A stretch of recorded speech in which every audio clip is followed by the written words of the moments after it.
But the last fight of the night, obviously, was Dustin Poirier versus Conor McGregor 3.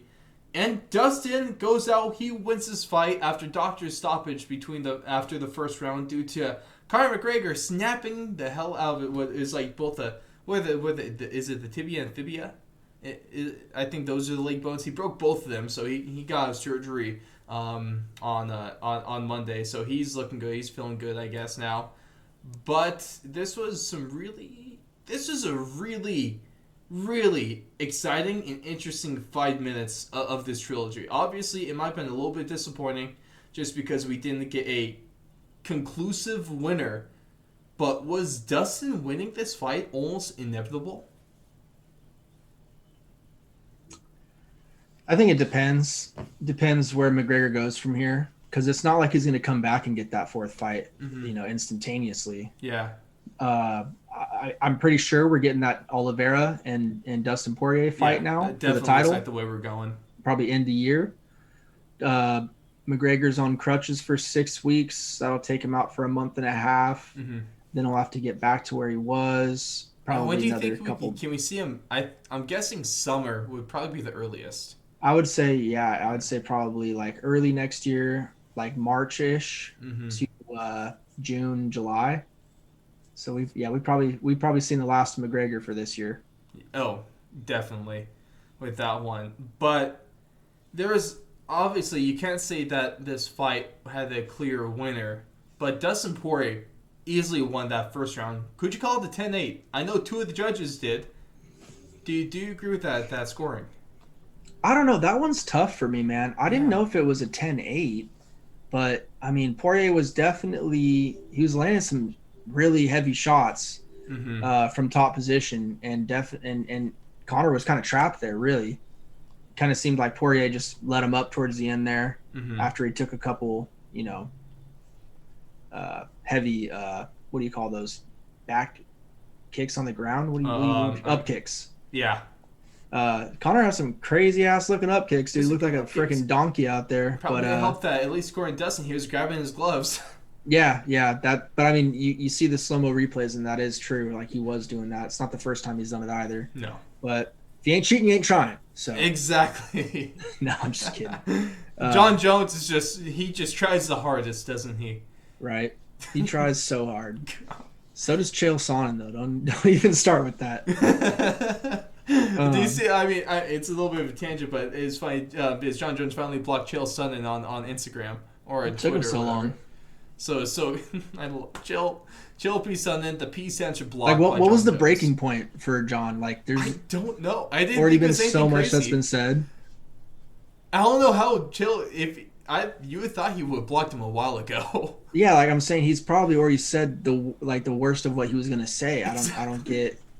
Just enough is enough. Finally, after years of harassment, he's just finally over it. I don't know. I don't know. That's a great question, but I think there's a lot that you could put into this being a 10-8 round. I think at least this was a clear 10-9 for Dustin. A clear 10-9. For sure, Dustin won that round for sure. I don't know. I don't know about a 10-8. I thought it was a 10-9 because Conor looked good on the feet.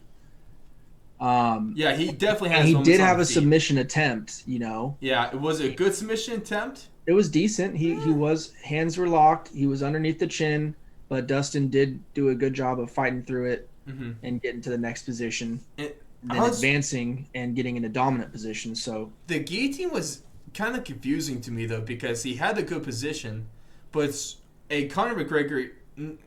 Don't get me wrong. He's not known as a submission guy. Okay. No.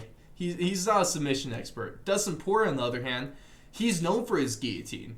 So it's really interesting to see Conor trying to pull a guillotine on Dustin, where you assume Dustin could pull a guillotine from everywhere. He almost got Khabib he almost submitted Khabib. At least he got pretty close to anyone's ever gone to getting him with the guillotine. So for a man that's so good at the guillotine, you probably assume that he knows how to get out of almost any of them as well. So it looked like Conor was almost tiring himself out more. And then also even Coach Kavanaugh came out and said that they were trying to implement the guillotine into this fight. So that was a weird game plan for me, or at least to me. You go for what you go for. Shoot, I guess, man. But we had what Conor was saying. The first one to shoot's a bitch, and Dustin's going to leave on a stretcher, and then he's going to break Dustin's leg. I know Conor didn't shoot for a takedown first; he went for the clinch. Then Dustin went for the takedown, but 2 of the 3, Conor kind of a little karma on that one. Yeah, no, and Dustin's line at the end was pretty crazy when he said, "Karma's not a bitch, it's a mirror." So good. That made like the party. Ooh, excuse me.